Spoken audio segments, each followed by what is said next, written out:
everybody, and welcome to another episode of So Chatty with Walter and myself, Stephen. I need no introduction. Or maybe I do. I don't know. And it is episode 186, and it is May the 9th, 2025. And today's topic is what retreat attendees want retreat planners to know. A little bit of a twist on that, and we'll talk a little bit more about what exactly it is we're going to talk about and why. But before we do that, let's take a look at what I'm working on. Well, I really can't show you too much because I'm actually developing this into a sort of tutorial on So Chatty, which won't be available till sometime after we get back from our trip to Holland. More about that in a moment too. But this is sort of my mock-up. And what I'm doing is I'm combining several different embroidery projects and files together to create a wall hanging. So the part in the background with all the stripes, that's a landscape. That is one file that does all of that. But the gnomes that are on here, I've added to it. But I'm discovering that my planning needed to be a little bit better because I've been making some changes to this. So I am documenting all of the process with this and talking about the things that I have learned about doing something like this, because it's not quite as easy as you might think. It does take some planning, but that is all going to be in one or two episodes of this So Chatty when we get back from our trip. So, Walter, do you have anything to show? Nope. Okay, that was easy enough. All right, announcements. Sewing with Stephen. We'll be back on May the 28th. We are gone for 2 weeks. We leave this coming Monday. We fly to the Netherlands, and we'll be there and until the 27th of May. That's when we're flying back. So the day after we come back, there'll be Sewing with Stephen will resume. So sorry, but that gives you 2 weeks to build up some plans for what you're going to work on and have a rest from me. Don't even say it. Okay, so now something new just arose, just came up this morning. I got a email from a quilt store that I have reviewed online. Have never been to their brick and mortar store, but they do have one, and you've heard me talk about this store before. Quiltatious. Quiltatious is located in Windsor, Ontario, so the southernmost part of this province, about 3 hours drive from us. And it's right next to Detroit. Yeah, right next to Detroit, but on the Canadian side. Yeah. across the river from Detroit, where Windsor be. So they asked if we would like to come and visit their store and do a special video about the store and about John. I'm not sure if I'm saying his wife's last or first name correctly. I think it's Maja, but I'm not particular. I'm sorry if John and Maja see this, and yeah, I'm sure I will learn the correct pronunciation of her name when we meet with her. We have met them briefly at a quilt show about 2 years ago, maybe now. And that's where I first came across Quiltatious, and since then I have reviewed their website and I have bought more fabric from them. And you've heard me sing the praises of their customer service, which is excellent. And they have a great selection of fabrics at a very reasonable price. Considering what fabric it costs these days, it is still very reasonable. So yeah, I jumped at the invitation to do that. And once we come back from Holland, we will be making plans for that. And that may be in around the latter part of June, the first part of July or something. And we're going to dedicate a whole episode of So Chatty to Quiltatious. And I think it's going to be really good because they're both very nice people and they have a very good business there as well. So watch for that in the next couple of months. Okay, other news, of course. You know we're going to the Netherlands. I interchanged the word Holland and the Netherlands, but technically speaking, it is called the Netherlands. Holland was what? The original region before? It's the original region before they reclaimed the land and that. And Reclaimed it from the ocean. Yeah, and there are other areas I gather. I haven't looked at gathered that they've added.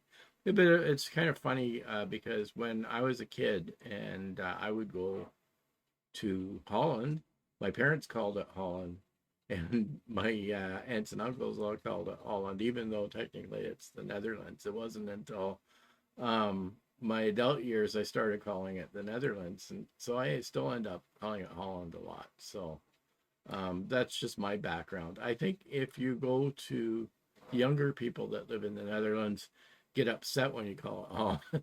So Well, basically, I would say, and I'm just guessing at this, Holland was the original area that they claimed from the sea, and that's the white parts you see on this map.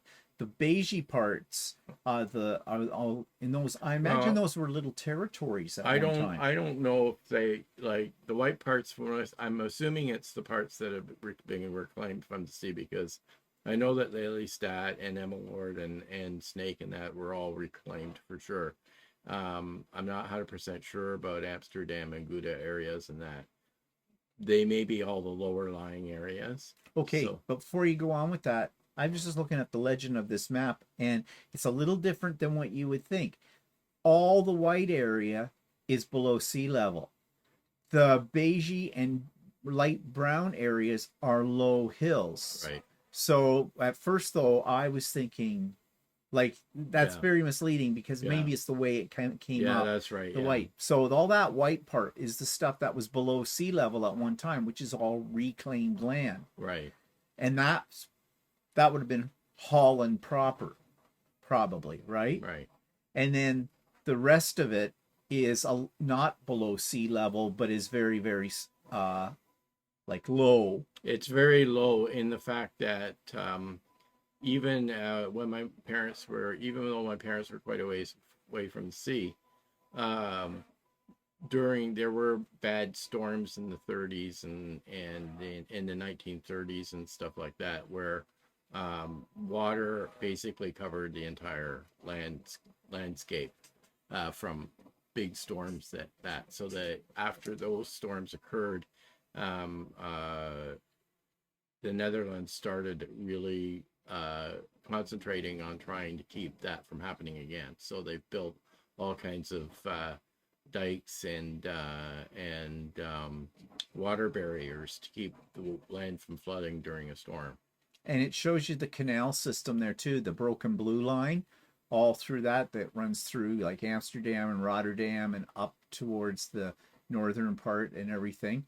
So they're still reclaiming land, aren't they? Yeah, they still are, as far as I know. I don't know if they've actually stopped. The big dike at the top of the map, which is this part right here, isn't it?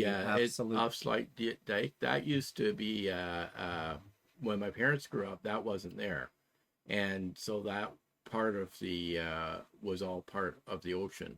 And we drove over that, didn't we? Right. And what the Afsluit dike means is that it's the close off dike. Right. It's shutting off the ocean from the inner lake. It's now a lake.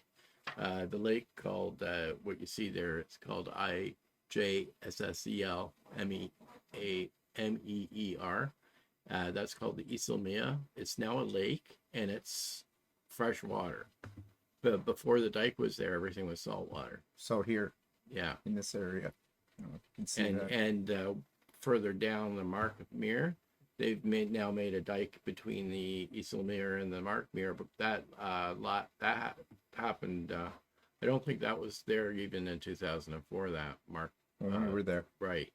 And so what they've done is they've separated the two lakes there.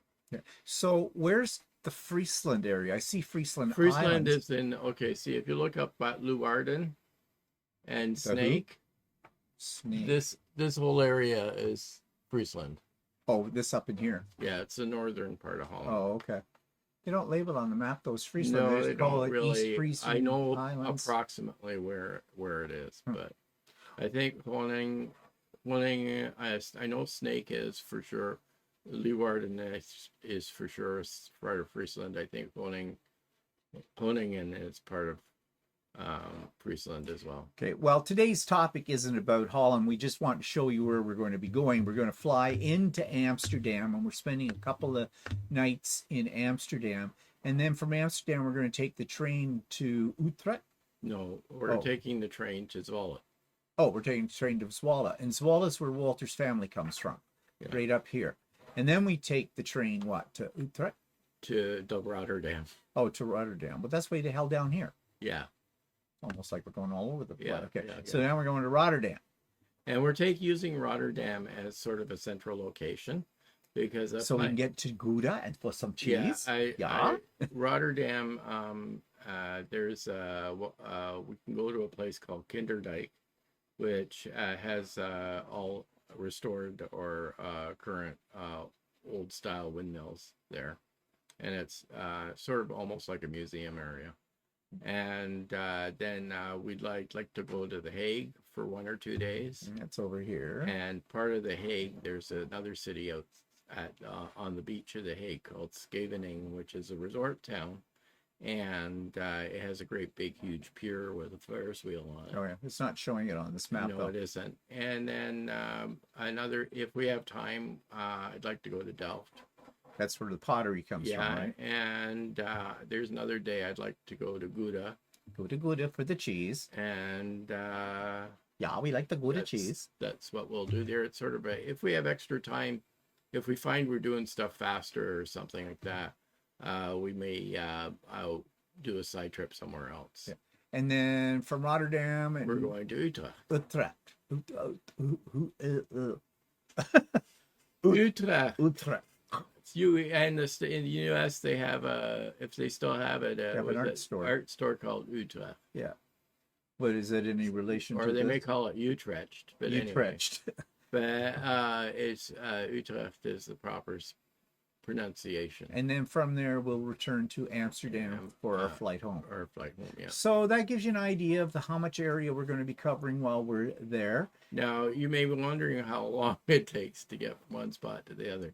The trip from Amsterdam to Zwolle is about an hour, slightly more than an hour on a train or even in a car. Oh, yeah.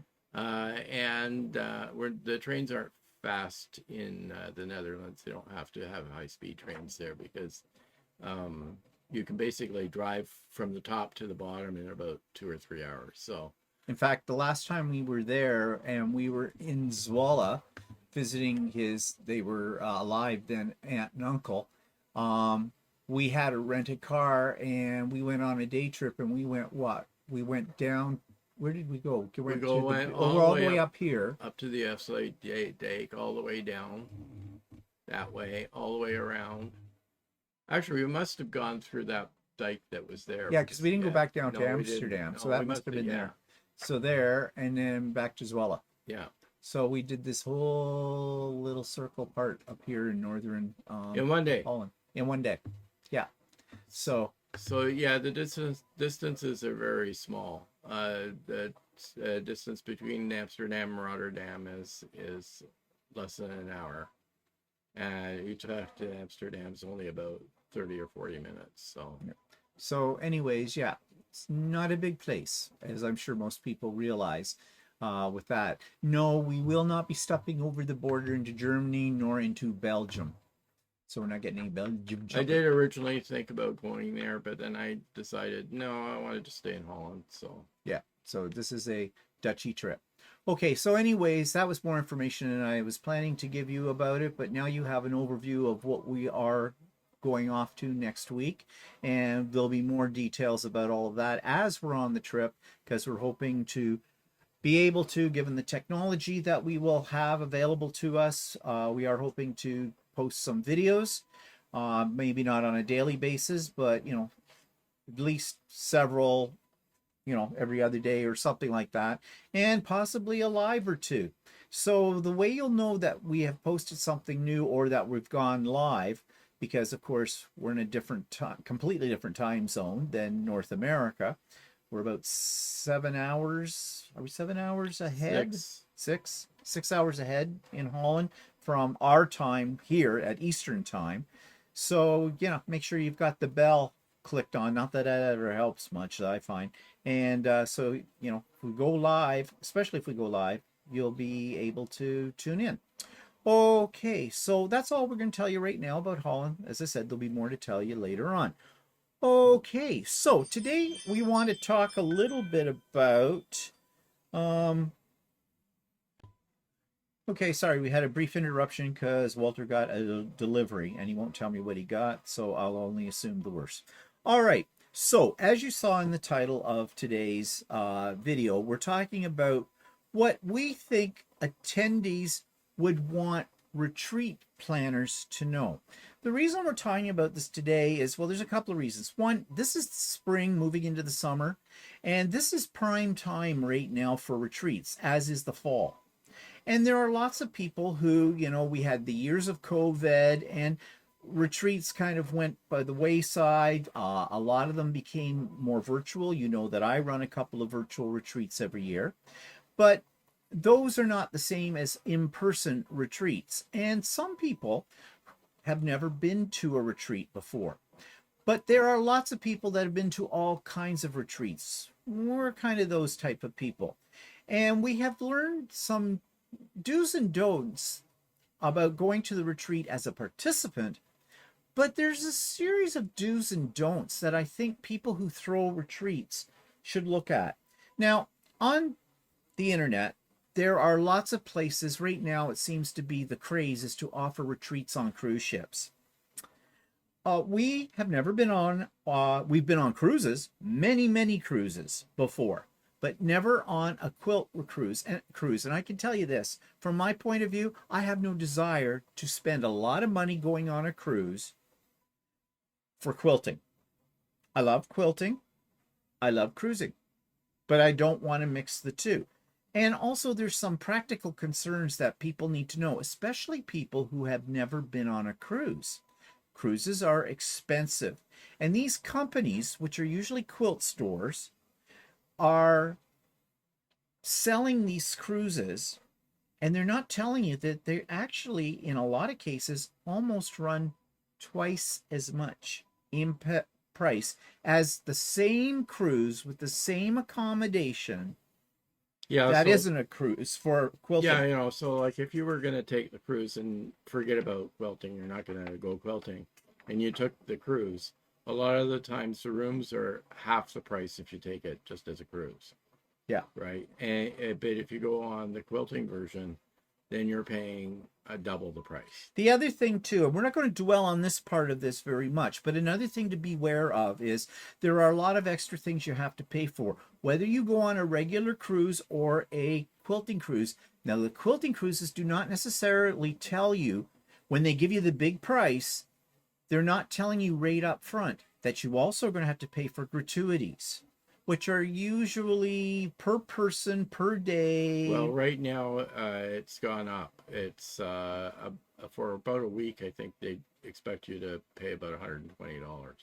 Yeah, for a week cruise. And they've been going up, US dollars. And they're going up all the time for that. Plus, you may have to pay for Wi-Fi connection.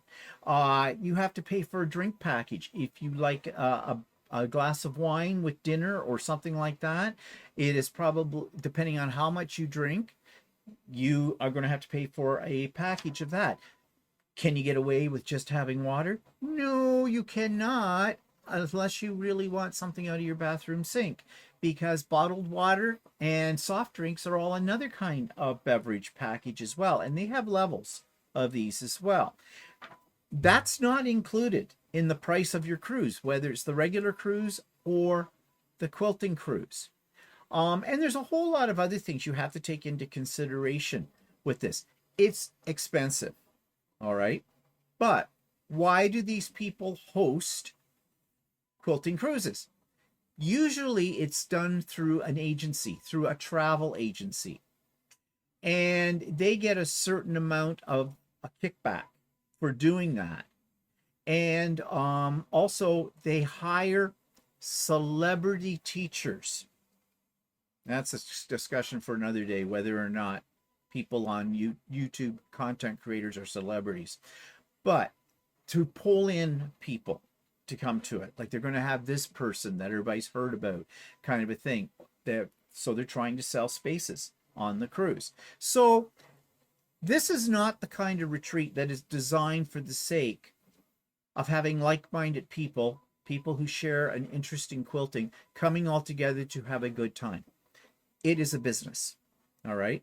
And unfortunately, that model, that business model, the reason why quilt stores or other individuals, YouTube content creators of that hold retreats is basically they're looking to make money.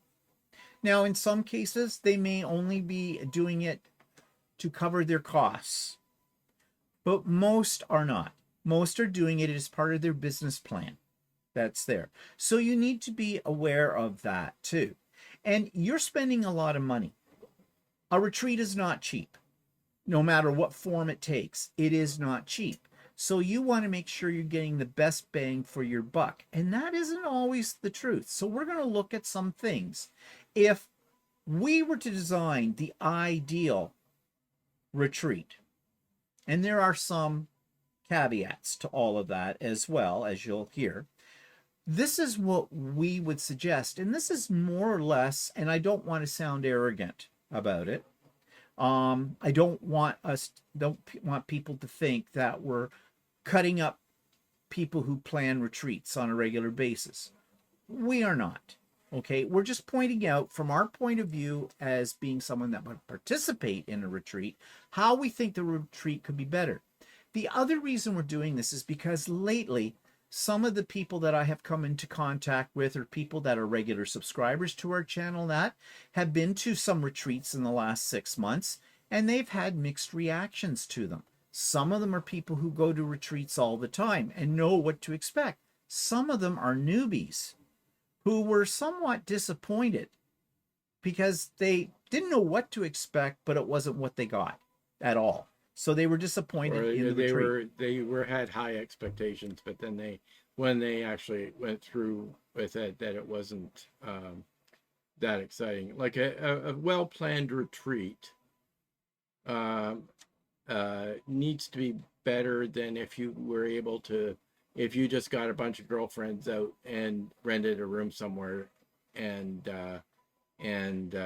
sewed together. Yeah. And in fact, that's what some of these group of people that we've been talking to said they would rather do. They would just get together for a weekend, find a bed and breakfast place, or there are places that cater to people who want to hold their own retreats that are on a smaller scale and not as expensive to rent out the area. And they get 3, 4, 5 friends together. They decide on who's bringing what and what meals they're going to cook while they're there. And they split the cost of the whole place. And so there is nobody there organizing them or not organizing them. And that's the other thing. Some of these hosts of retreats, well, basically aren't doing the planning and the work that's put into it, needs to be put into it. And to have a successful retreat, to have successful anything where you're bringing people together, whether it's a retreat, a conference, whatever, there's a lot of work involved. Even my own virtual retreats, and those of you that have been to one, those just don't happen. They are planned pretty much almost down to the minute. Because my goal as a retreat planner is to make sure everybody that's attending is having a good time and that there's a minimal amount of confusion, complication, or disappointment in it. So how would we suggest that these kind of or how somebody who is planning a retreat, what they should consider? Well, let's talk. And also what you should consider when going to a retreat, especially depending on the price of it. Yeah. Okay, so right off the bat, we got to talk about location. Okay, where is the retreat physically going to be located? Is it in a hotel? Is it in a conference center? Is it in a resort somewhere? That kind of thing, because that has a bearing on not just the cost, but also has a bearing on food, has a bearing on comfort, all of those kind of things. So first thing I would say that most hosts should consider is it easy to get to? Now, there are some retreat planners who like to go to different places in the course of a year around the country. And the philosophy, I think, there is, well, it's more accessible for people in different parts of the country. So if you have one in the northern part of your country or county or whatever district, people that are in the northern part can get there easier. Then a few months later, you have a retreat, say, in the more southern part. Well, people in that area don't have as far to go, can get there. So it's making your retreats, depending on how many you do in a year, more available to other people. But the problem is there's a cost to get there for your participants, and you need to take that into consideration. We've been to retreats that cost us almost $3,000, not for the retreat. The retreat itself was $1,600 for two of us. The rest of the money was the fact that we were traveling by car, for one thing.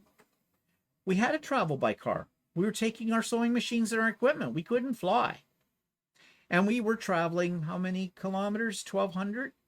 1,100? 1,200 kilometers? 1,400. 1,400 kilometers. So 2 days of travel. So 2 nights in hotel rooms, one way.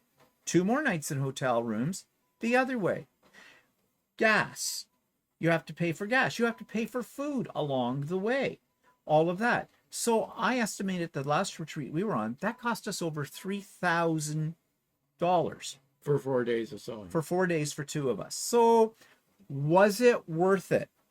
Quite frankly, that wasn't. It wasn't. But you have to, as a host, take that into consideration, that quilters do not have an endless supply of money. So what's the easiest and the least expensive way for them to get to your location? Well, not only that, for us, it's like an unenjoyable 2 days of driving. Yeah. And 2 days of driving back. Because it wasn't like we were making this a holiday and checking out spots along the way. We were going to a point and leaving from that point. Okay, so it's got to be wherever your retreat location is located. What about accommodation? If you're having it in a hotel, there's accommodation.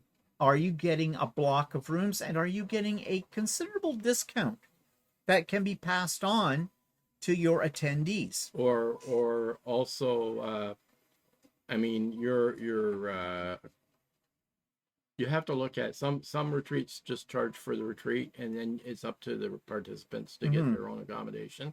Other retreats will lump that all together as one, so that the retreat costs includes accommodation. Yeah. And now, that's probably the better way to go. Yeah. But the sticker price, there could be sticker shock. You know, if you're going to be charged for just the retreat itself, $300 for 3 days. But then your accommodation is on top of that, and maybe even with the discount the venue might provide for your attendees, that could be, well, hotel rooms are not cheap, no matter what. So let's say that's another $100 a night, 3 nights. That doubles the cost. So if you put it out there and say $300, 3 days of, nonstop sewing, that sounds like a bargain. Until you see the fine print and realize, but you also have to get your own accommodation, or you're probably going to stay at the venue, if it's accommodation available. Yeah, and does it include food? We're coming to food. Don't be jumping ahead. But these are all added costs, like I said about the cruise ship, right? Well, this is the same in retreats. Now, some hosts of retreats will put all of that right up front. You will know exactly what the breakdown is. And we're going to come back to the breakdown of finance as well, because these aren't the only costs involved. Others don't, because of sticker shock. Okay? Now, in my mind, I want to see the entire bill. I want to see the bottom line before I make my decision. I don't want to be nickeled and dimed. And that's what that feels like when they don't tell you that. Or when they turn around and say, well, this is how much the retreat costs. Your accommodation is going to be extra. Well, no, because that to me reflects upon the host saying the host is only out to gather money. That's all.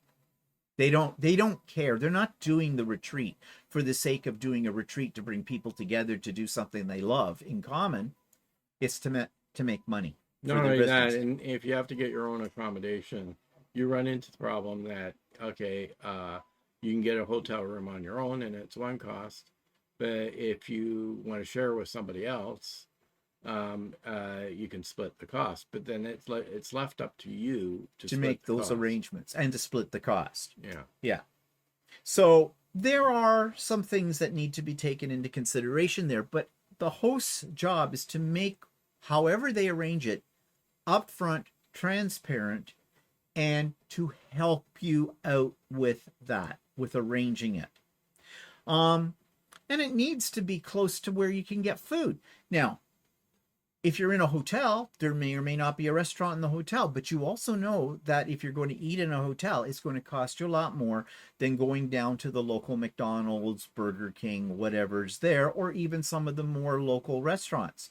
So, is the location of where you're going to have the retreat close to available food outlets and or restaurants that ideally you could get to by walking, or it's a short drive with that? So that's a consideration there as well. And most hotels might have these days provide breakfast with your room.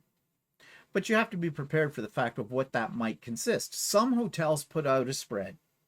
You know, they've got a make your own waffle station. They've got an egg, like they've got omelets, and they have scrambled eggs and hard boiled eggs, and they've got a variety of breads for toasting and bagels and fruit and yogurt. And some basically have shit on a shingle. So, there you go. So again, and the other thing the host has to take into consideration is the cleanliness of the venue.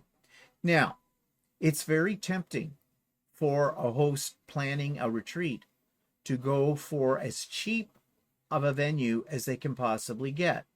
But you get what you pay for too in many cases.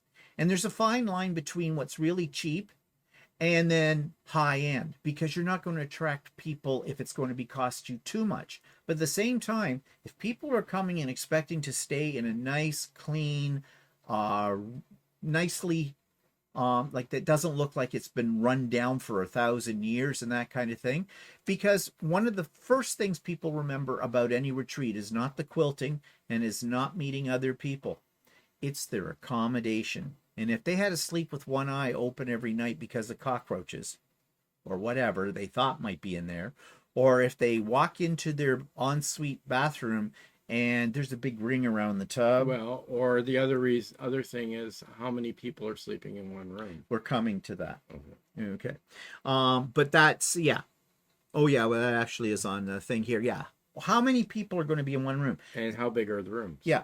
There is a retreat that we heard about and we checked it out. And they had a really great classroom. According to their pictures, it was huge. And we're going to talk about classroom setup in a minute.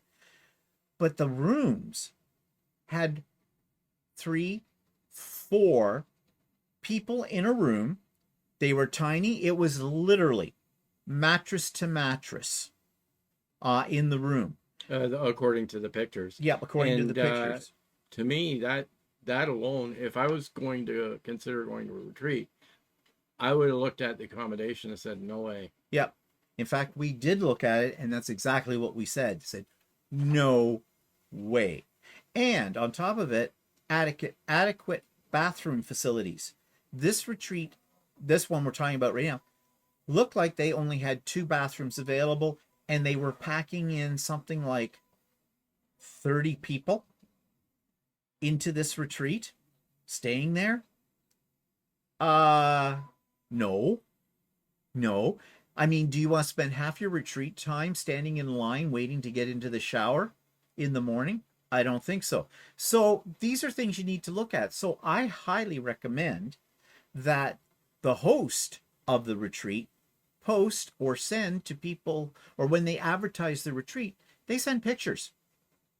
And make sure the pictures are reliable, which means the host may have to go on a little road trip to the retreat location before they sign a contract to take it. Because, yeah, people are going to remember if they're sleeping on top of other people and they had to wait for half a day to get into the bathroom. Not good. Not good at all. Okay, so let's further on with our accommodation discussion here. So we've already talked about it being clean and comfortable. All right. I would suggest there should be no more than 2 people in a room. If they can't accommodate if less than 3 people in a room, if they can't do that with 2, if they're trying to put in an extra person, there's a problem right off the bat with the facility that the retreat is in. Oftentimes you will find this in places that are not really built for retreats. There's some business bought a house and basically are trying to crowd as many people as they possibly can into a tiny space in order to maximize their profit. Okay. As a retreat host, that should set up a warning sign to you. Because if they're doing that, where else are they cutting corners in that? The bathrooms. Bathrooms are important. Ideally, we don't even consider going to a retreat if we have to share a bathroom. We want a bathroom with our room. Why? Well, this is going to sound sexist, but one, if you're at a quilting retreat and usually there are less men than there are women, you're never going to get into a bathroom. And I'm sorry, and you're not going to like this, so you're going to write me all kinds of nasty comments, but women can be pigs in a bathroom. And you want to know something? The first time I ever heard that was not from my own experience. I heard that from women. Like makeup, moisturizers, all the other gunk that ladies use. I don't want to be sitting in amongst it. I want my privacy too. And I'm sure ladies would not want to be really using a bathroom that gentlemen had been using. Just saying. Hair in the drain. We're not going there. Okay. So yeah, again, if you have to walk down a hall and stand outside that door waiting for somebody who loves to take half-hour hot showers every morning, you're standing there with your toothbrush in your hand, your towel over your shoulder, waiting to get in, that is really not a pleasant environment. So, as a host of a retreat, you need to make sure there is adequate bathroom accommodation that is reasonable for the number of people you plan to have at the retreat. Kitchen facilities. All right. A lot of people are on a tight budget. When they go to a retreat, they themselves can't afford to go out and eat every meal out somewhere. So they may want to bring some of their own food with them. Are there adequate kitchen facilities? That's assuming the host doesn't provide food. That's right. That's assuming that the host doesn't provide food. Okay. Is there more than one refrigerator? What are the what's the cook stove like? Are there pots and pans and utensils to use for basic cooking? What are the rules of the place for cooking your own meals and things like that? If you've got a tiny little off to the side from the classroom kitchen that has a microwave and 2 burners and a bar fridge, that's not going to work. Now, of course, Walter just said about, what maybe the host is providing food.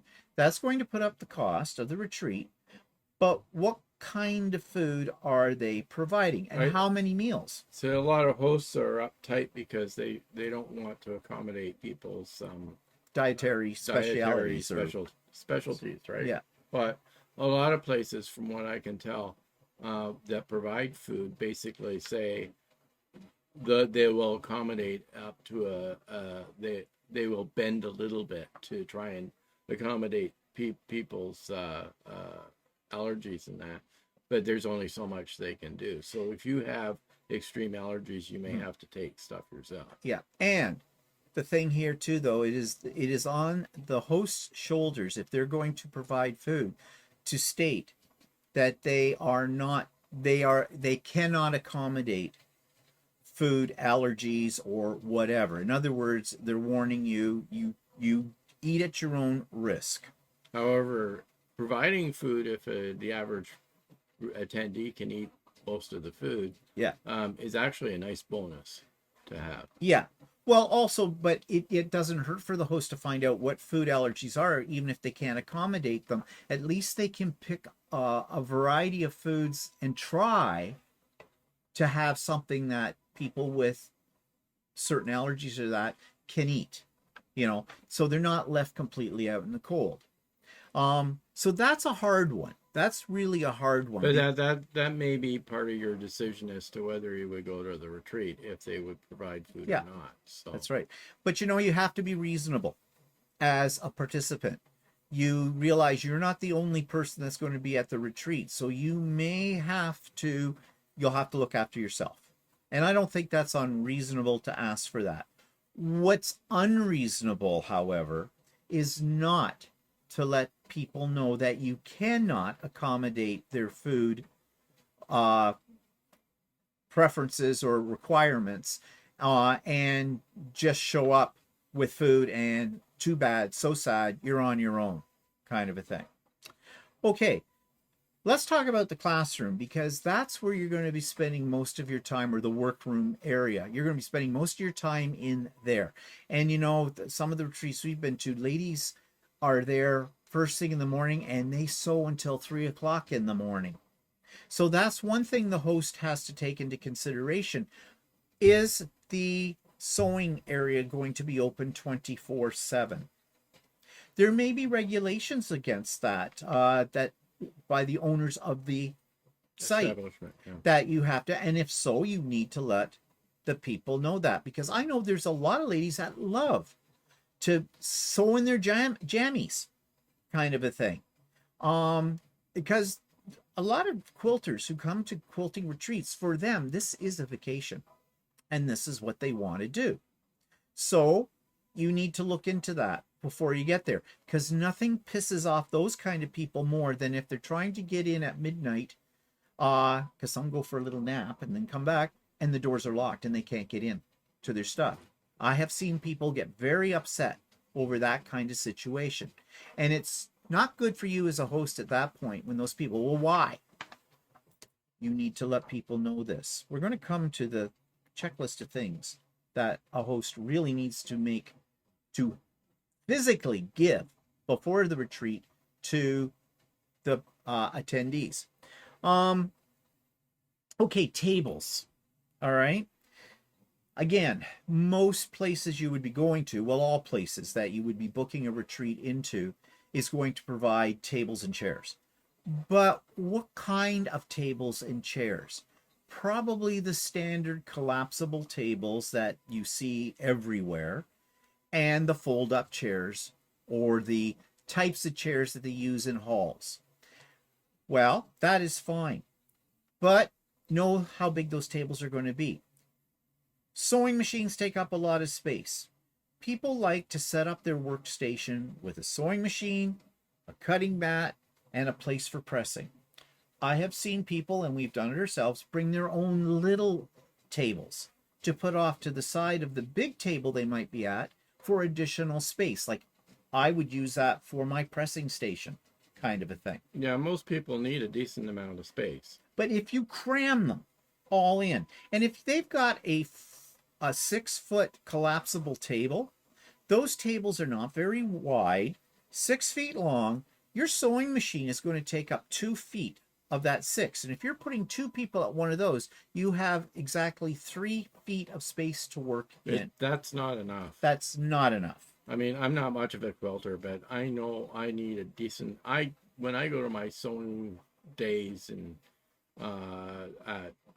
when Steve does a pop-up sew day, I get one of those big tables, and to yourself, to myself, and in addition to that, they have a cutting mat table set up so that I could actually go to do a separate area on a bigger cutting mat. And we're going to come to that too in a second. Did you look at your notes? Yeah, I did. Well, you're not following them, and neither are you. I am.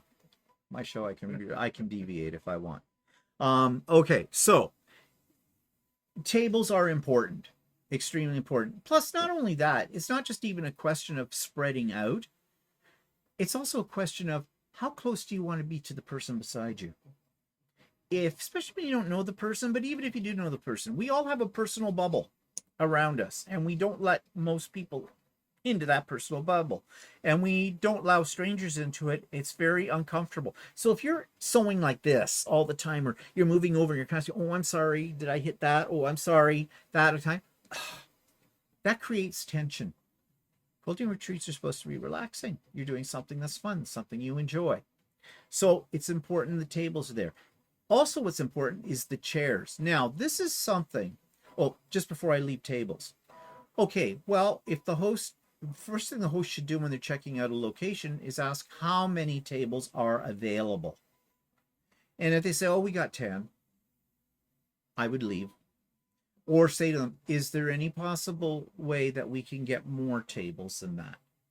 And of course, it's going to depend on the size of the space, because the more tables you have, well, you're filling up space. So that can be as bad as having not enough table space. If you can't get them all in, if they're crowded on top of each other, well, that's no good. So that means the host has to make a decision. What's my maximum number of people that can come to a retreat? Then, if I know I have this much space and I have this number of tables and that, then I've got to possibly have less people than I intended. But again, if it's a host trying to make a lot of money, they will crowd 40 people into a room. And that's another thing to take into consideration. 40 people at a quilting retreat is not a retreat. That is a convention. That is not comfortable. Too many people, people don't get to know each other. They don't have a chance to socialize with everybody. You came in with strangers, you're leaving with strangers. Not conducive for presentations, not conducive for instruction, not conducive for playing games or things like that. Too many bodies. I know this from firsthand, and not from quilting retreats, but from being a teacher. Maximum class sizes. I have taught classes with 40 kids in it, and they were kids. And the room was not built to accommodate kids and their desks or anything like that. It was hell. It was hell for the kids. It was hell for the teacher. The same thing applies to a retreat.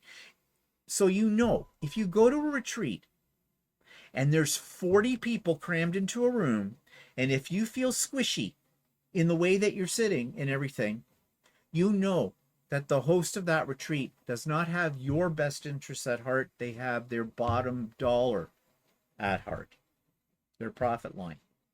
Okay, seating, chairs. All right, this is something a host can't do a heck of a lot about, because these places are going to come with the standard convention chairs, but they're never high enough. I find, I mean, like here's my Yeah, sewing machine. actually, that's, I mean, sometimes those tables are too high and the chairs are too low, and you'll end up sitting like this. So You got to bring your own chair. either bring your own chair or make sure you have a pillow on hand that you can put on a chair so that you can at least raise the seat up a little bit. And again, this is something the host should make the people, especially the newcomers, aware of. Seasoned ones, I have seen bring their own chairs. We have brought our own before too. But of course, you know, depends on how you're getting to the retreat. Again, we go back to where it's located and how you're traveling to it. But a lot of people will bring, you know, good sturdy cushions to boost themselves up. And there are actually booster seats you can buy. I've looked at them, I've never bought one, that are for adults. That, you know, like a kid's booster seat, but you can get these ones that you can put on a chair and they'll raise you up.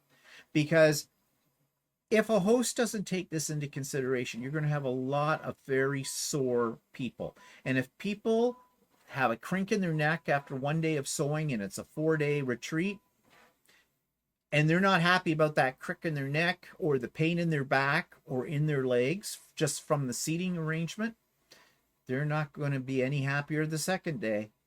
And by the end of the retreat, they're going home sore. And that wasn't what their point was for coming to the retreat in the first place. Power.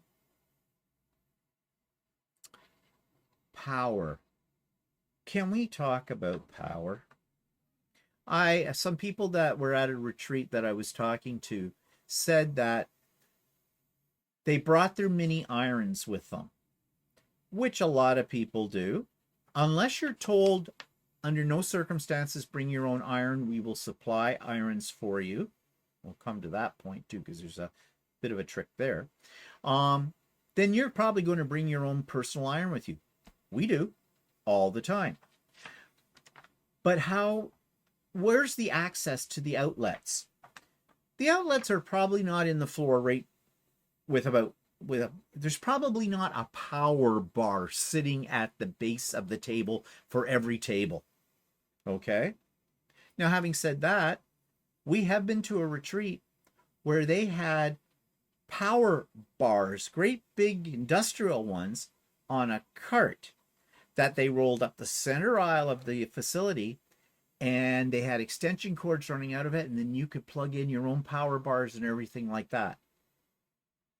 But not all places have that, especially in hotels, because those are multifunction rooms. Usually their outlets are located on the walls.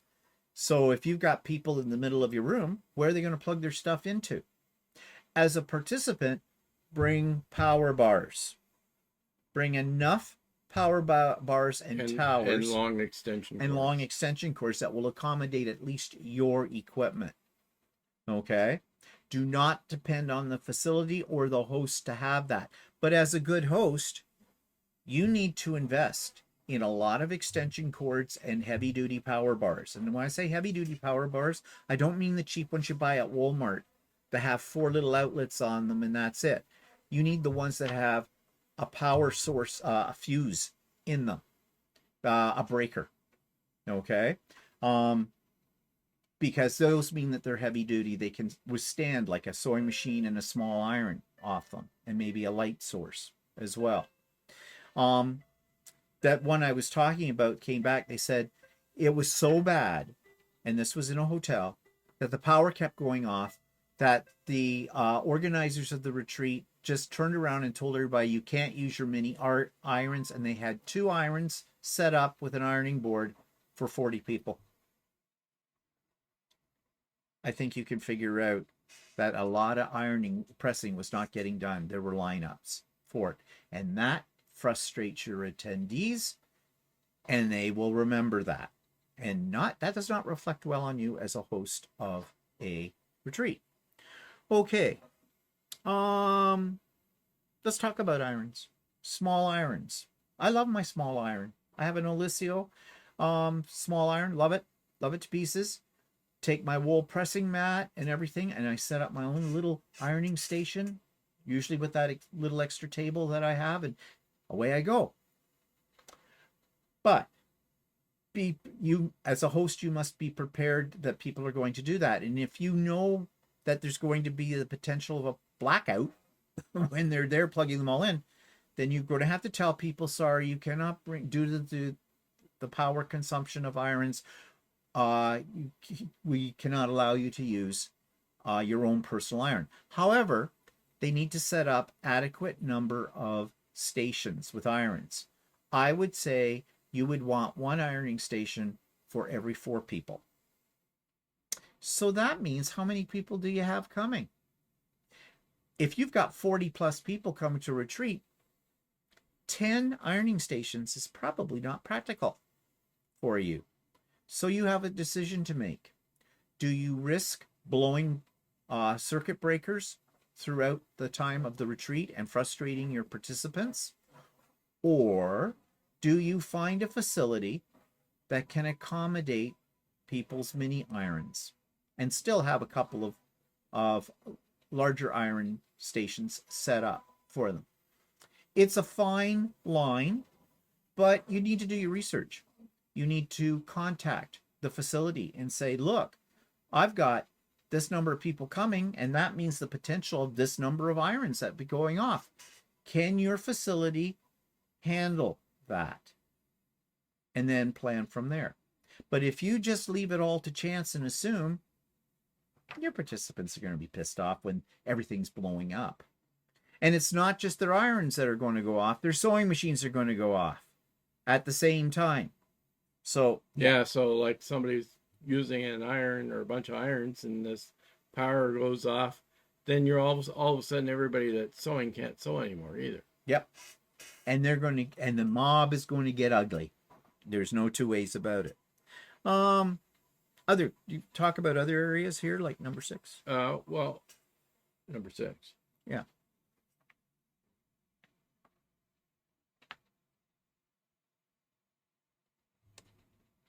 Just hold 1 second.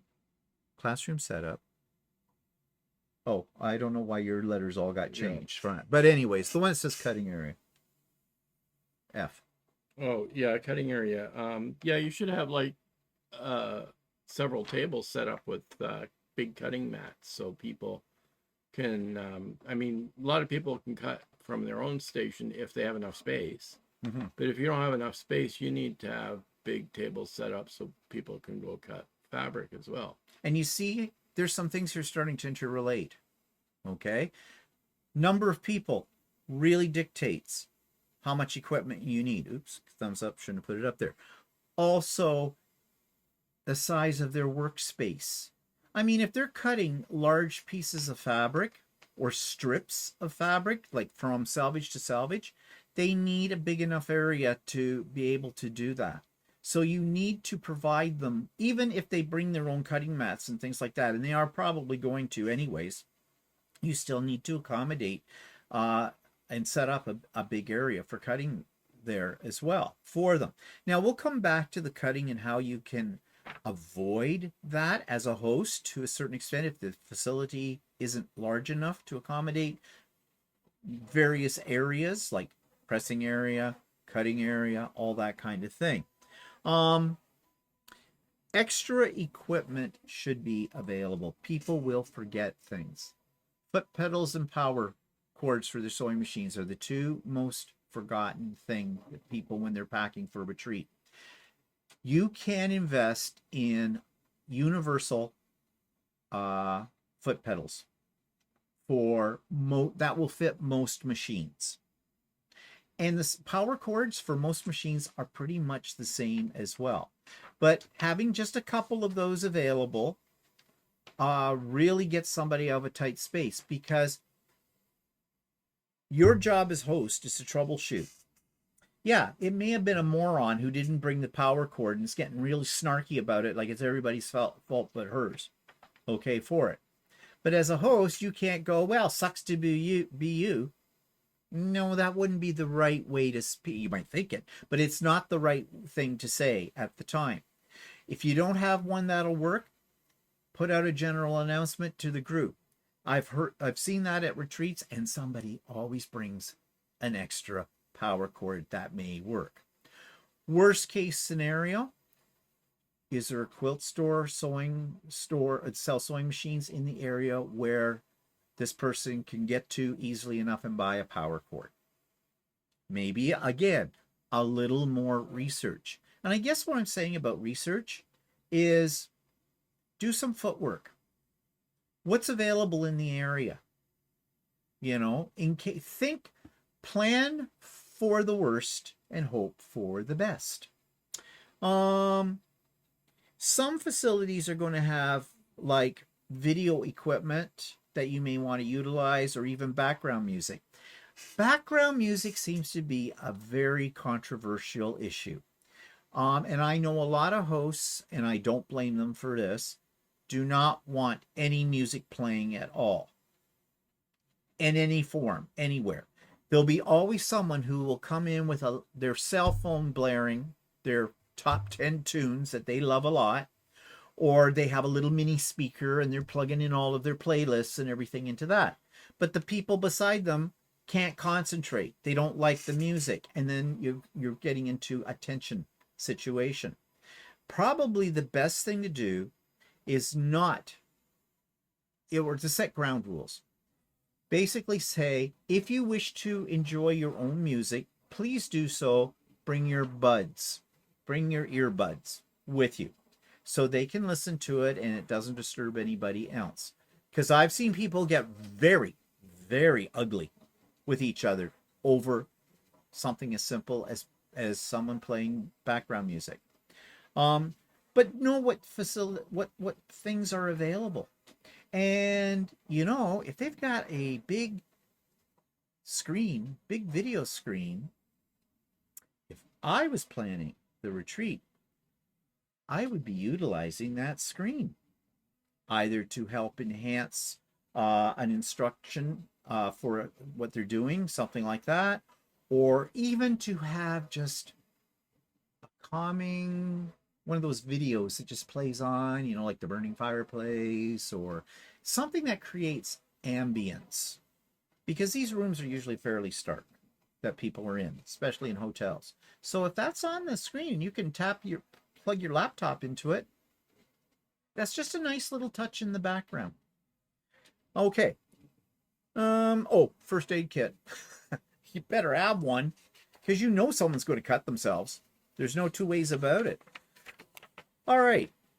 So, speaking of classes and instructors,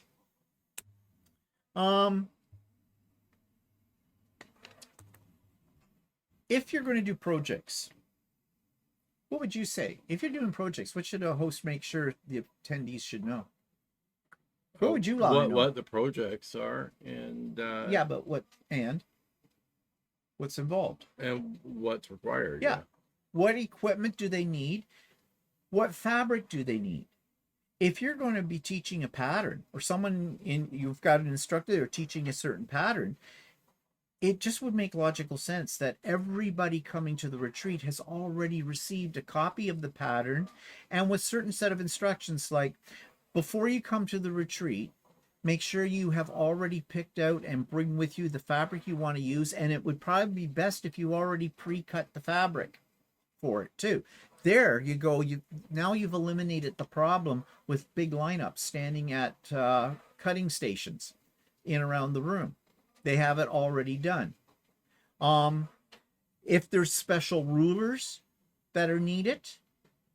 Now, here's where it gets sort of tricky. This also becomes, for some, I'm going to call them this, unscrupulous retreat hosts.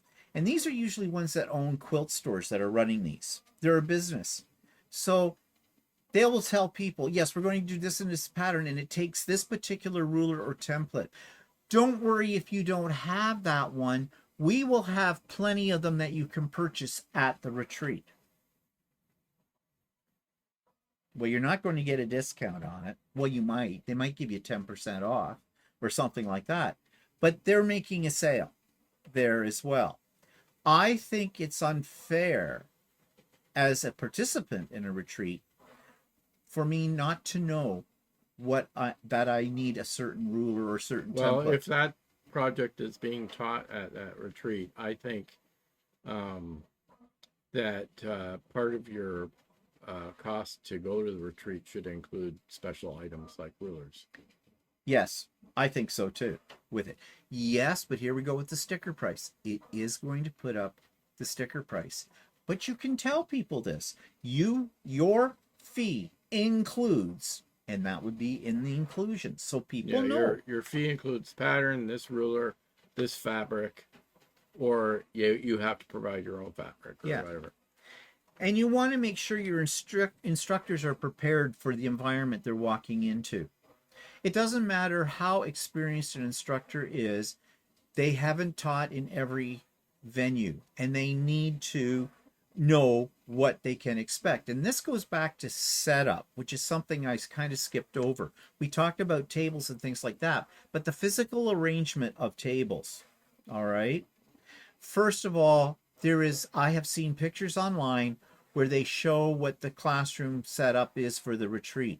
They're rows. It looks like a classroom. In fact, modern classrooms don't even look like that. It's just row, row, row of tables. First of all, that means people have to go to get to the spot. If they're in the center, they have to walk up behind a whole lot of other people.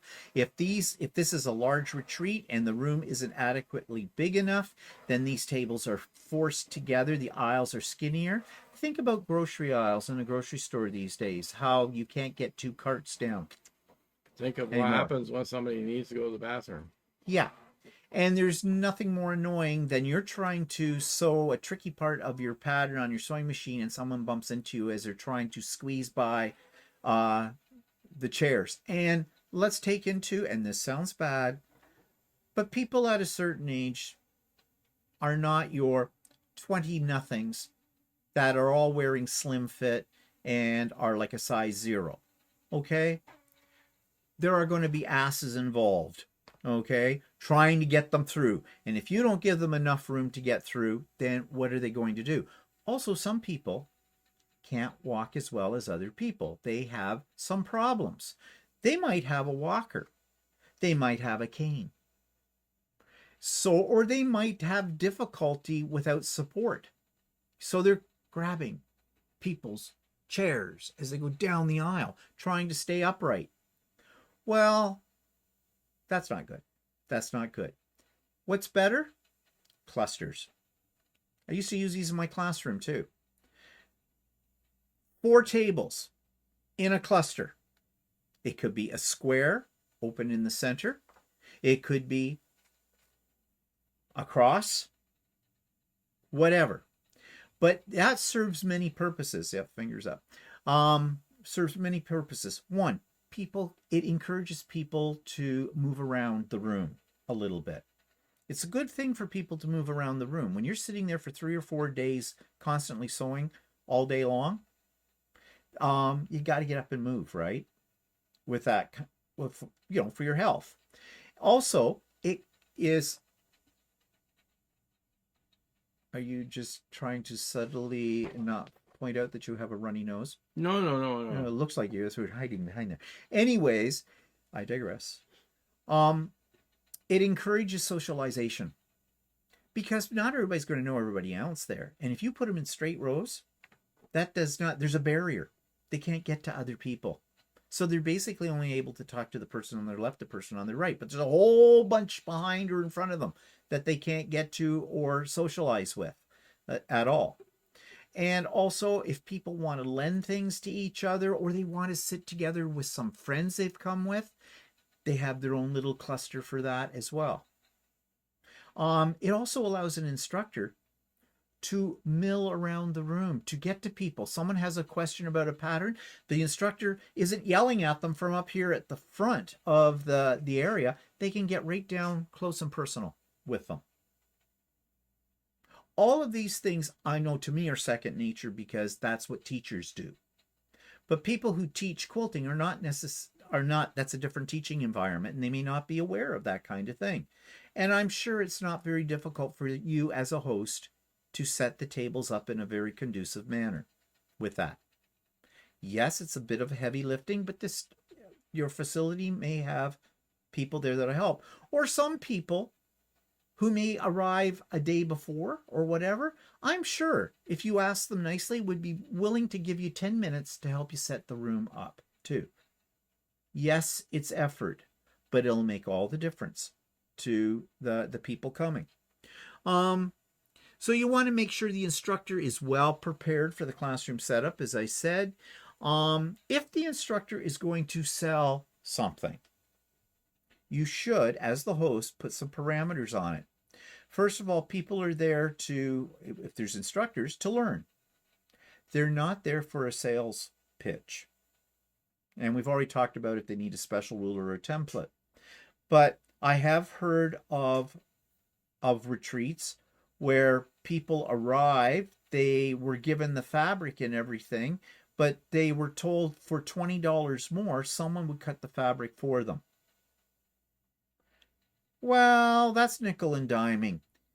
They should have been told before they arrived that these are the fabrics you're going to need, and you should have them cut before you come, because the instructor is going to start right into how to put the pieces together.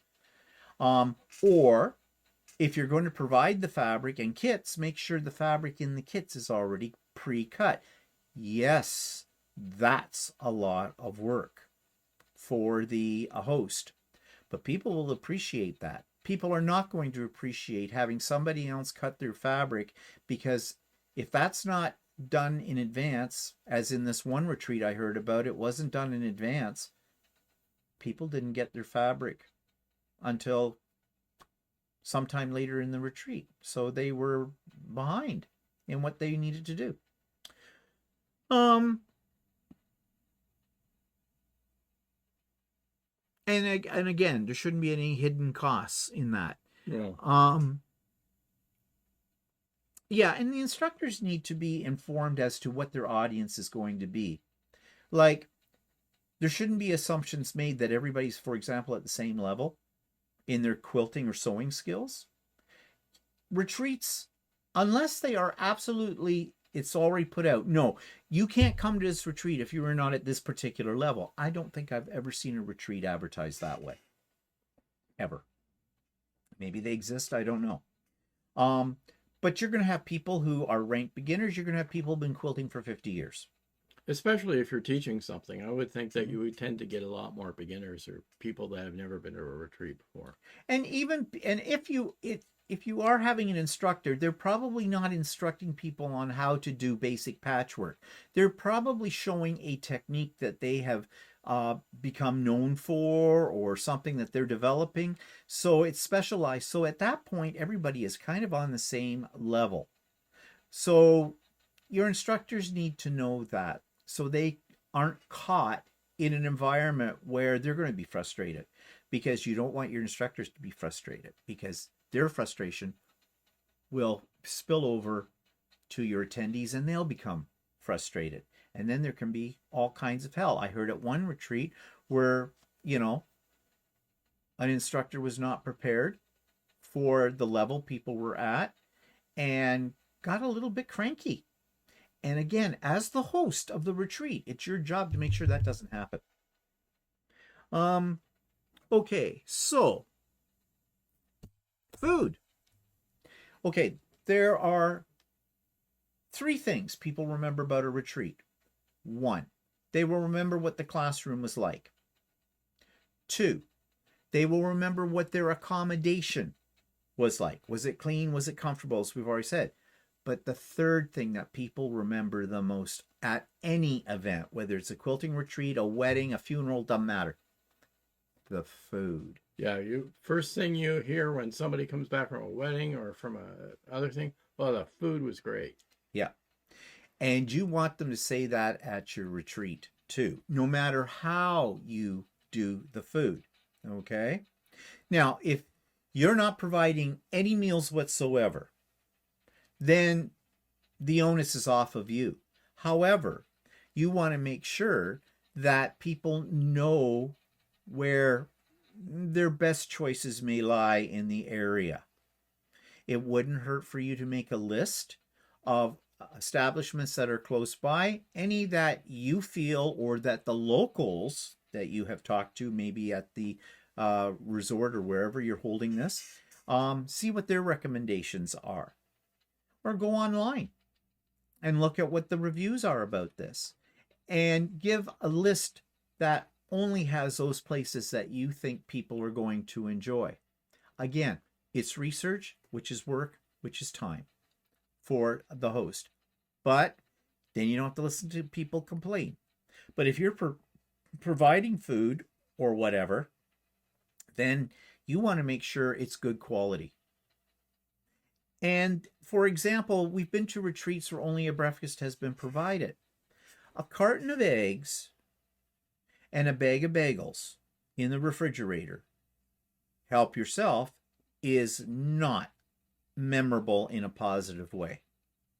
As the host, you should be in the kitchen facility.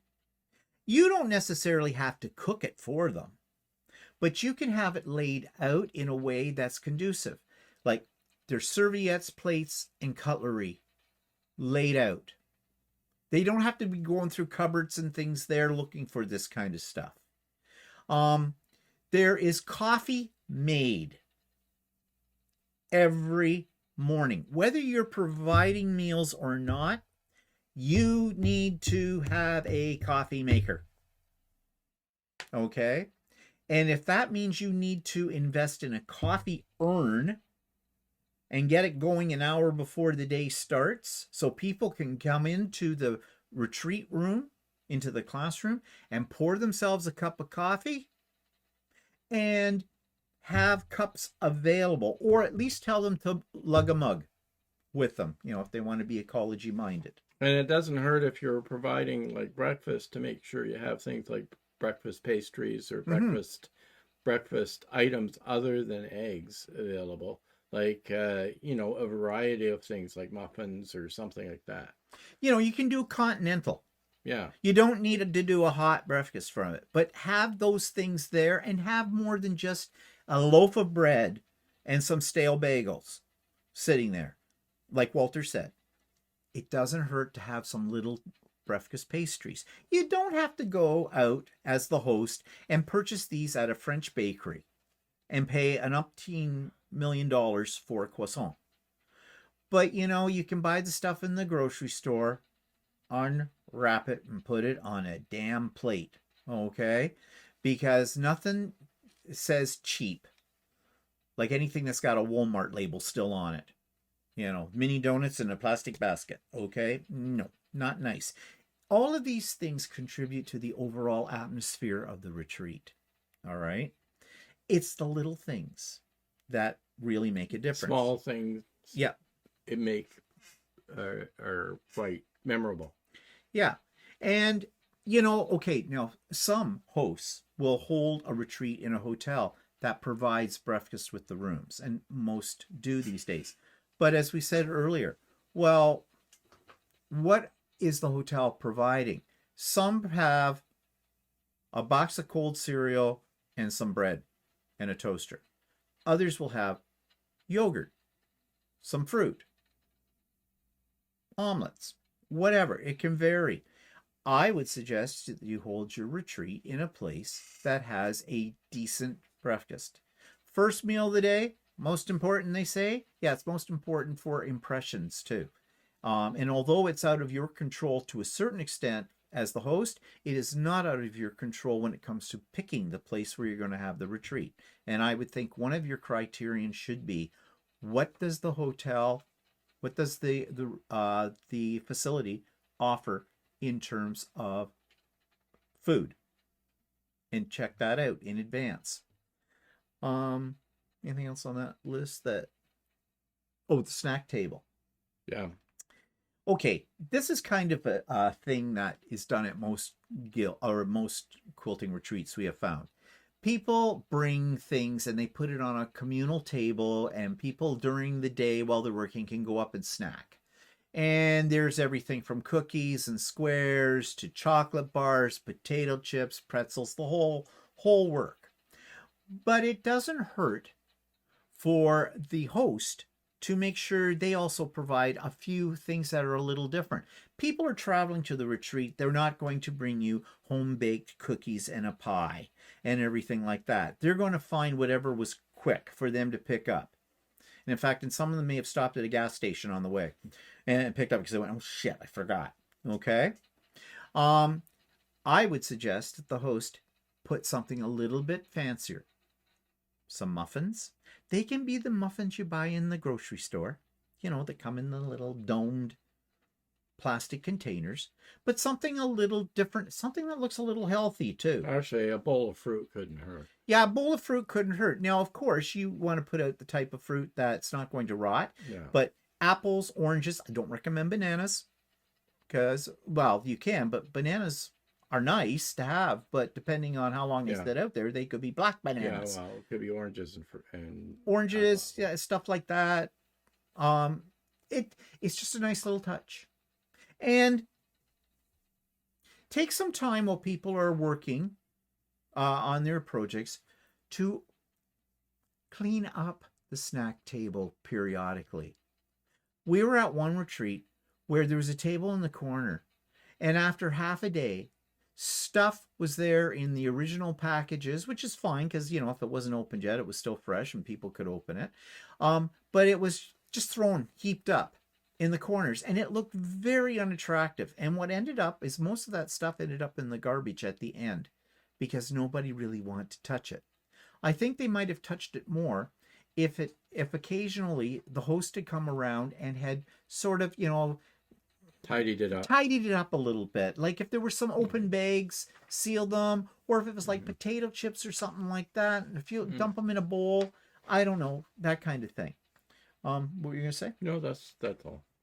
on there? Jump in anytime. Mm. Uh, yeah. What else can we say about food?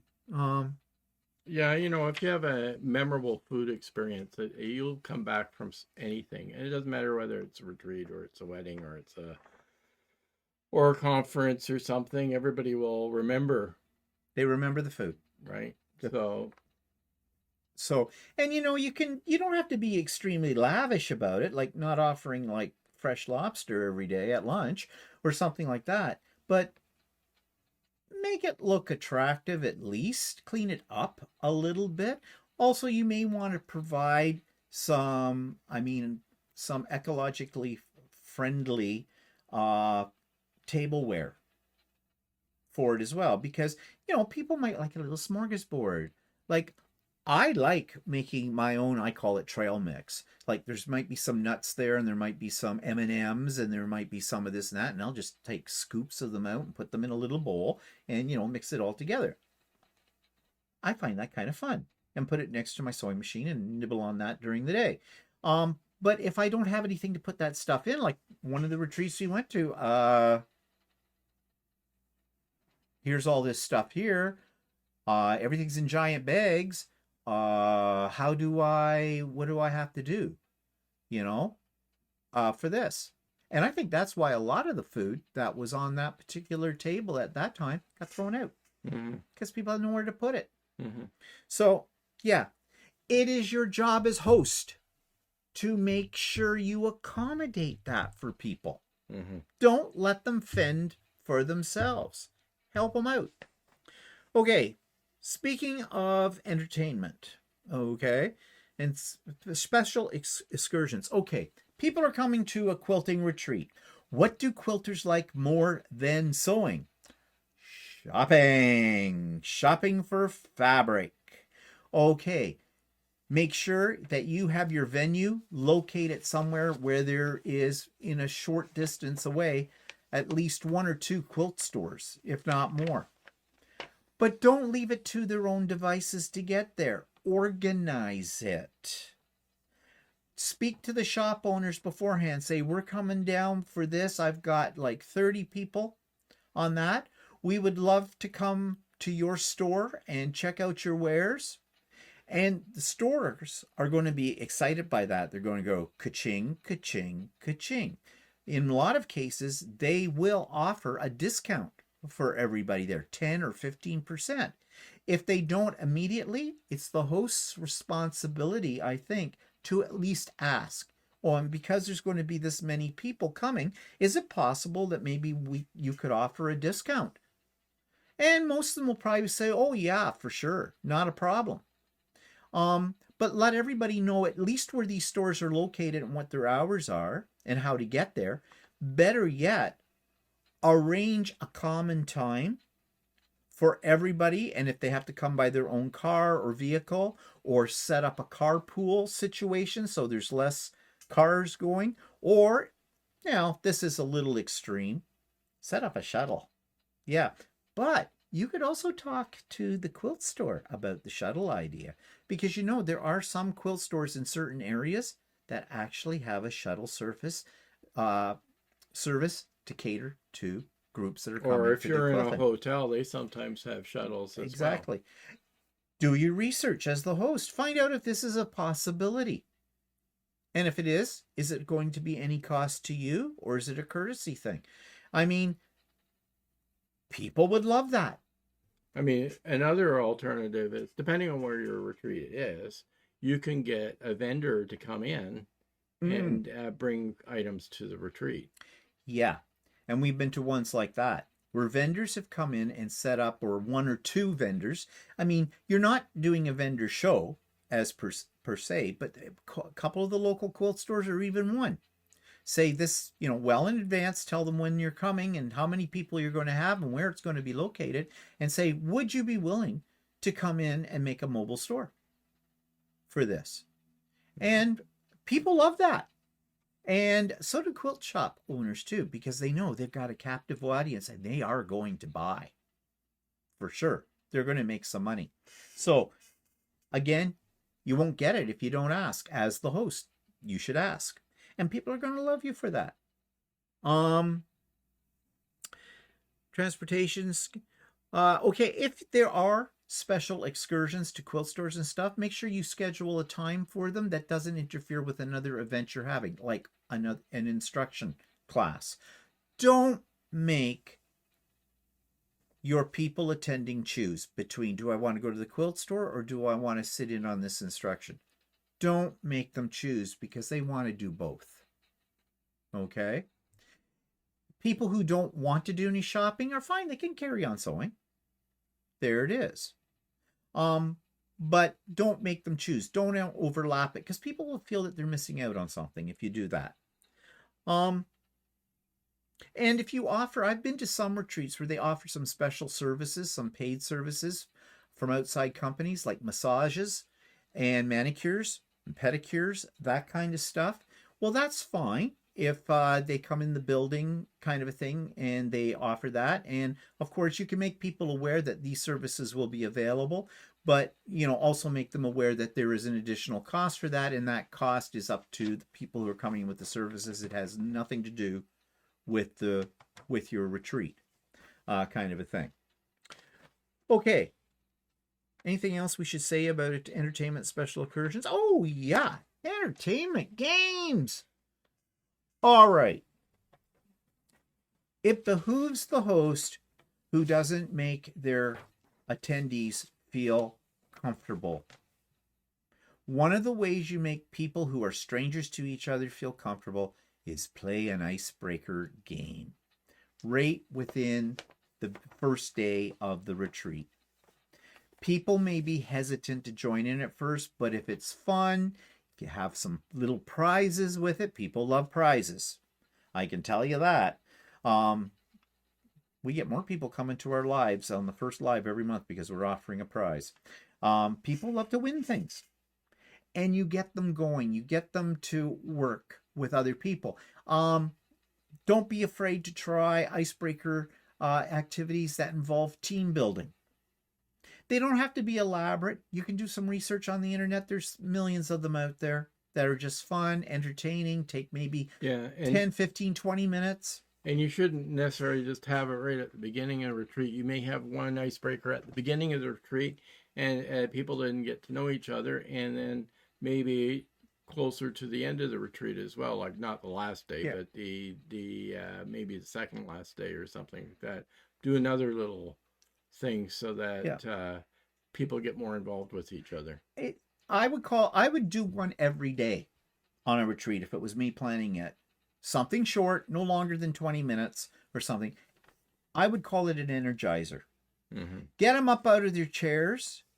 Get them doing something simple. An icebreaker for the very first day is easy. Give everybody a tag.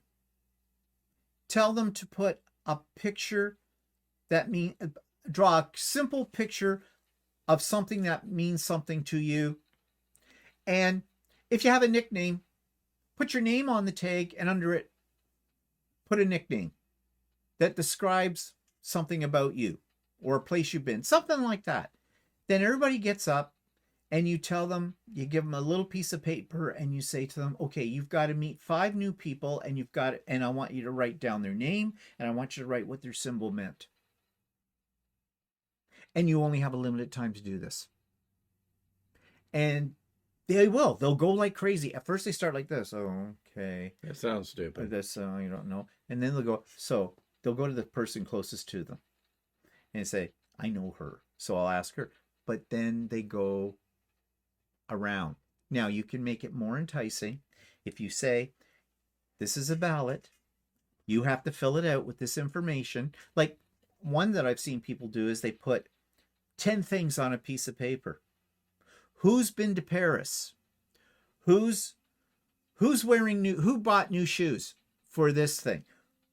Who got a new sewing machine in the last year? How many people have Janome machines? Things like that, random.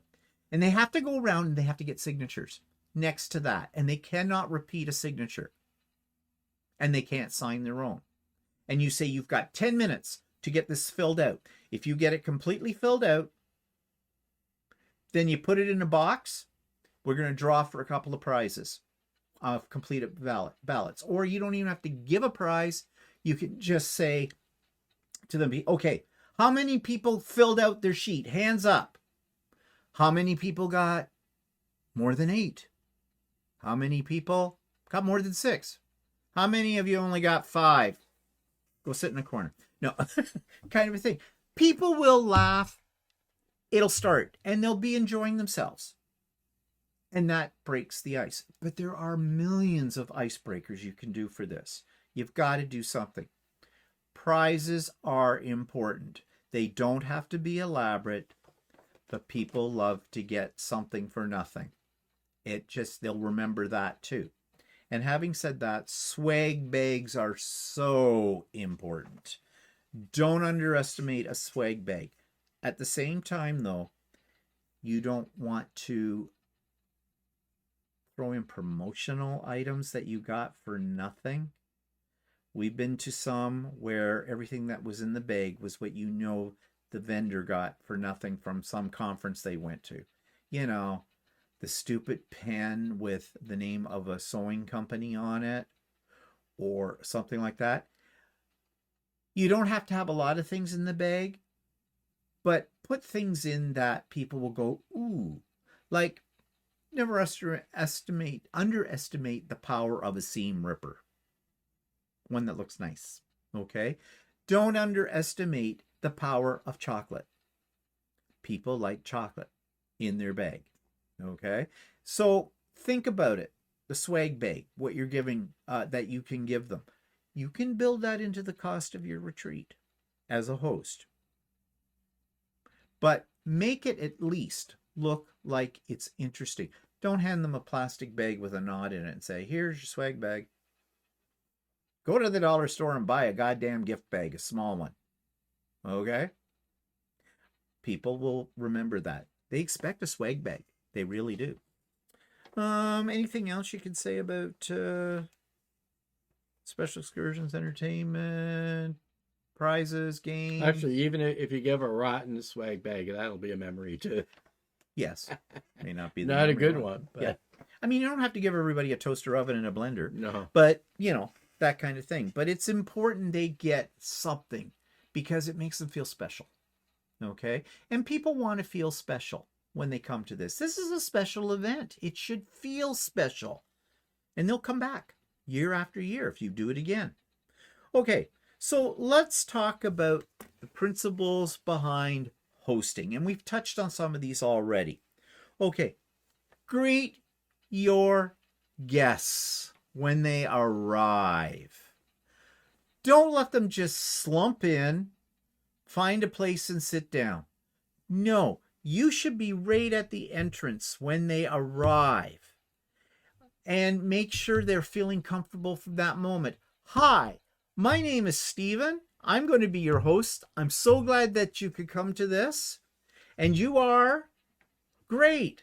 Okay, let me take you to your area. If you have pre-assigned areas, you've got to be careful with pre-assigned areas because some people are coming with friends. I mean, you could set that up in advance, kind of like a wedding thing. It's more work, but you could say can you please fill in this form as to the people you would most like to be seated with if you're coming with friends.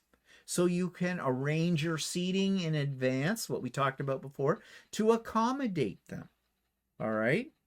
But regardless of how you do it, greet them. Make them feel like you're really happy to see them, that they're there. That sets a mood.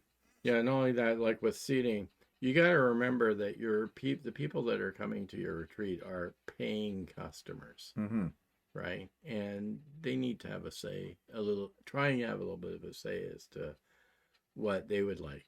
We've been to retreats where we weren't even sure who the host was.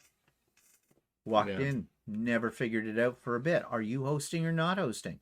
We saw you sitting at a sewing machine chatting with people during the retreat. Are you the organizer? Is the organizer here? That's the one question you don't want to hear. You don't want someone coming up to you and you're the host of the retreat. They're saying, is the person who organized this here? Now, the chances of that are much slimmer when you've already had communication with everybody and you've already, they know who you are. But they may know who you are in name, but they may not know who you are physically. They may have never seen you before. So greet them. Be sure that your participants know in advance what they can expect, and also be available to them at all times. People will have questions. As a host, sometimes those questions are, well, they say there isn't any such thing as a stupid question. Yes, there is. There are stupid questions. But what's really stupid is if you tell them that that's a stupid question. You never say that. You try to answer them to the best of your ability. You try to accommodate their needs within reason. That is your job as a host. If people were coming to your house for dinner, would you, Jay, just come on in? Drinks are over there. Help yourself. Pour your own. Yeah, we're having dinner at some point. Would you mind taking it out of the oven? No, you would never do that. You're the host, so you have to do the duties of a host. Same thing at a retreat. They're coming into your house, even though physically it's not your house. And do answer their questions in a timely fashion. We've heard of hosts who they've been asked a question and just walked away, or never bothered to acknowledge that a question was asked. Well, that doesn't set a really great mood. Before we talked about games, we've talked about pre-assigned seating. You should, as a host, you should spend a lot of your time not sewing. First of all, as the host, if you think you're going to get sewing done and you're going to catch up on your own personal sewing, wrong attitude. This retreat is not for you. This retreat is for the people who paid the money and are attending it. It behooves you not to make sure they're getting their money's worth. You need to go around and do a check on everybody frequently during the 4 days. How's everything going? What are you working on? That's really nice. Oh, I like that fabric. Where did you get that? You make small talk for a few seconds. You don't need to spend a whole day with one person. But you need to spend your time with every individual at some point during the retreat. You shouldn't be sitting off in a corner with some select people that have come that are friends of yours, because people are going to smell clique in there, and that changes the atmosphere.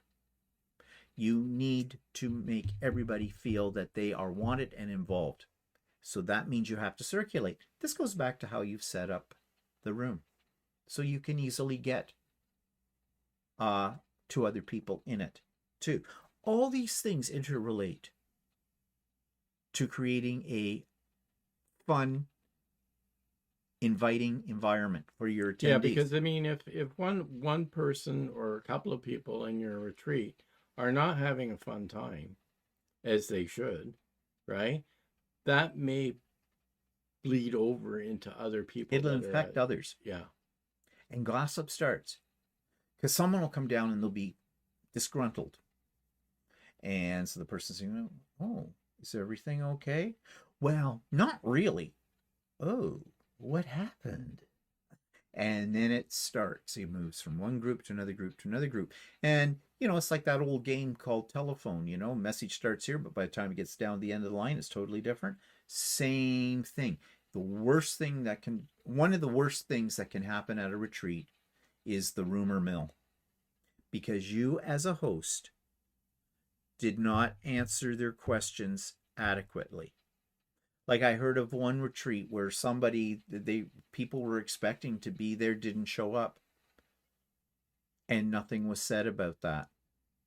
Yeah, see, that goes back to if you advertise your retreat at the beginning and then things change, you should be communicating those changes before people arrive. That's right. And chances are, unless it's an emergency situation, you already know there's a change. So you can easily send out an email because you did get their email addresses, right? Very easy to send out an email and say, I'm so sorry, such and such, we were hoping was going to be there to do this and that. We've had a change in plans. This is what's going to happen instead. Don't let people walk in and expecting one thing and it doesn't materialize, or it's been changed completely differently. People don't necessarily like surprises in that way at all, especially if they were counting on like doing this or meeting this particular individual or doing this particular class. Guidelines are important to make sure everybody's on the same page before they get to the retreat. If there are certain regulations put upon you by the facility owners, then you need to make your participants be aware of that. You know, like they can't smoke within 100 meters of the building, kind of a thing. They don't allow alcoholic beverages. Yeah, if they don't allow, we've been to a retreat where they don't allow alcoholic beverages, okay, in your room even. So, you know, you want to make sure people are aware of anything like that rules. And it's good because then people, you know, they're not taken by surprise. You'll get one person in the group who will break a rule. And if you have to act upon that breakage because somebody is complaining about it, you have the guidelines, they had the guidelines, you say, I'm sorry, but we did tell you that this isn't allowed. So it's an ounce of prevention, you know, that kind of thing. And if people do have complaints, don't brush them off. You know, listen with your ears and with your eyes. Let them get their frustration, possibly anger, out, and then deal with it in a calm way. But let them know you are going to look after it and you are dealing with them. Really reassure them of that and then follow through. Okay? Don't hide under a chair someplace and hope it just goes away, because it'll fester, like Walter said. Person gets frustrated, they're going to tell somebody else.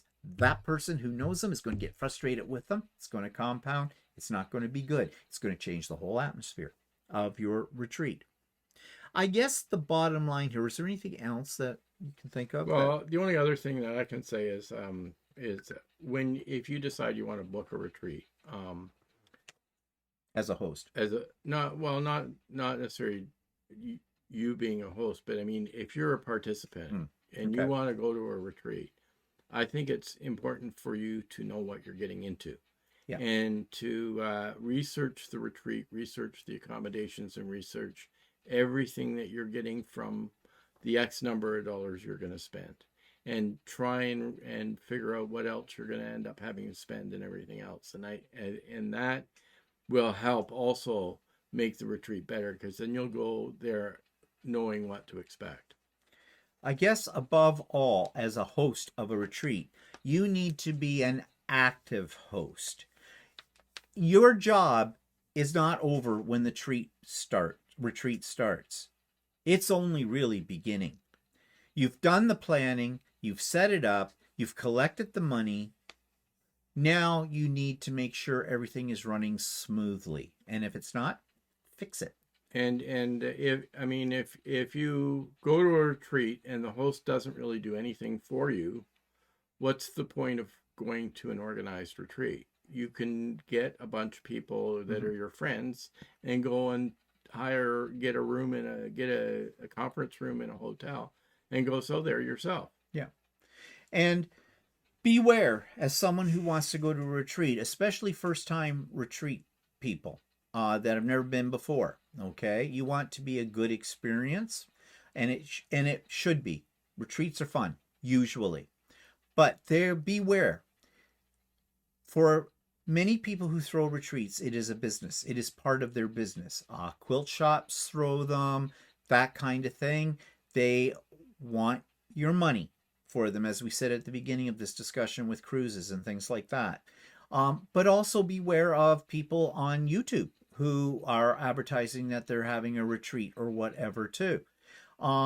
because many content creators are actually run their YouTube channel as a business. It is a business for them. So anything that they're planning in that where they're charging money for an event, that's part of their business plan. So just do some initial research. Find out what other people have to say about past retreats. Word of mouth is the best way to find out about whether or not a retreat is right for you, a particular retreat.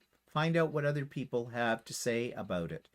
Don't rely upon reviews that may be online that are put there or that are on the site of the person hosting or running the retreat, because really, are they going to post the bad ones?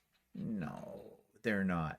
So yeah, if you can find other people that have experienced one firsthand, they're the good people to talk to about it all. So anyways, it is retreat season. There'll be lots of them there.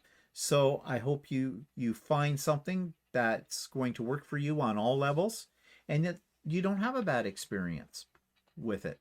And if you are someone who's hosting a retreat, I hope you take seriously what we're saying, because if you want to run a successful retreat, you need to be aware of how much responsibility falls on your shoulders for making sure that the people that are paying you the money for the retreat are going to have a positive experience at the end of the retreat as well.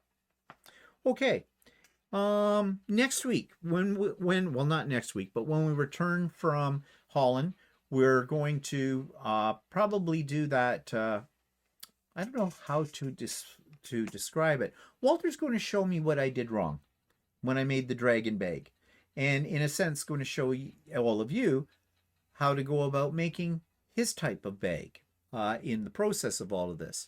And as I said, I'm going to have a short series, depending how it turns out, on making a wall hanging quilt using various files, programs, projects that are available for your machine embroidery system. And yeah, so our next official Chatty is going to be on Friday, May the 30th. So that'll be 2 weeks away yet when we get back. And as I've already said, there's no Sewing with Stephen on Wednesdays until Wednesday, May the 28th will be the next one as well. And stay tuned for our videos from our trip overseas too. So, parting words? Man, a few words. I don't know. Yeah, that's okay. Have fun trying to get to a good retreat. Yeah. Okay. Thank you for those words of wisdom. And on that note, we're going to say goodbye. Have a good week, everybody. Yeah. Bye for now. Bye-bye.